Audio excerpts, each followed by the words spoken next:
নমস্কার বন্ধুরা, ডলি রন্ধনশালায় সবাইকে স্বাগত। আর আজকে তোমাদের সাথে শেয়ার করব দারুণ একটা মোচার ডালনার রেসিপি। আর রেসিপিটা শেষ পর্যন্ত দেখবে, তা না হলে কিন্তু অনেক কিছু মিস হয়ে যাবে।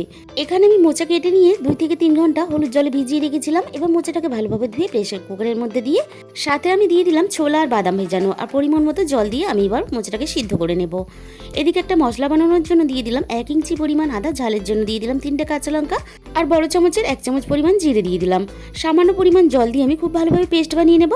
প্রথমে আমি কড়াইয়ের মধ্যে প্রয়োজন মতো সর্ষের তেল দিয়ে খুব ভালোভাবে গরম করে আগে থেকে ছোট ছোট করে কেটে রাখা আলু তেলের মধ্যে দিয়ে নাড়াচাড়া করে আমি ভেজে নেব।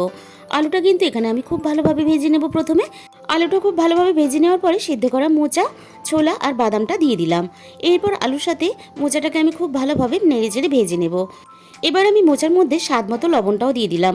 লবণ দিয়ে আমি নাড়াচাড়া করে মোচাটাকে খুব সুন্দর করে ভেজে নিয়ে আর আমি কড়াই থেকে সমস্ত মোচা নামিয়ে নেব। তোমরা কিন্তু এই রান্নাটা এক পাকেও করতে পারো। আমি এখানে রান্নাটা পুরোটাই সর্ষের তেল দিয়ে করব, তাহলে খেতে ভালো লাগবে।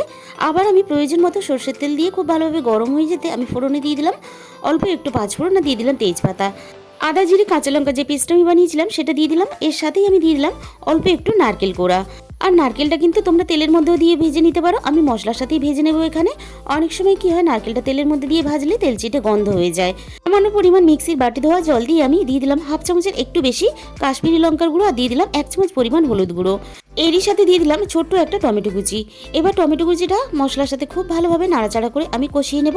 দেখো সবকিছু একসাথে খুব ভালোভাবে কষিয়ে নিয়ে আমি এখানে দিয়ে দিলাম অল্প একটু আগে থেকে কেটে রাখা বেগুন, আর দিয়ে দিলাম স্বাদ মতো লবণ।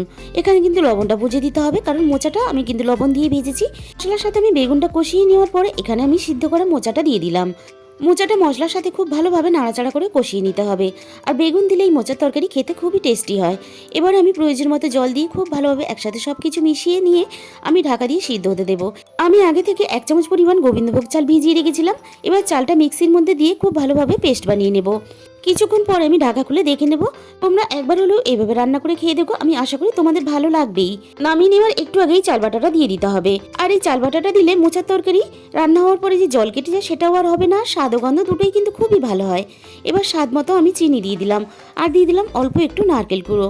গ্যাসের ফ্লেমটা আমি বন্ধ করে দিয়ে আমি এখানে সবকিছু একসাথে নাড়াচাড়া করে মিশিয়ে নিয়ে আমি সবশেষে হাফ চামচ পরিমাণ দিয়ে দিলাম গরম মশলার গুঁড়ো, আর দিয়ে দিলাম এখানে 1 চামচ পরিমাণ ঘি।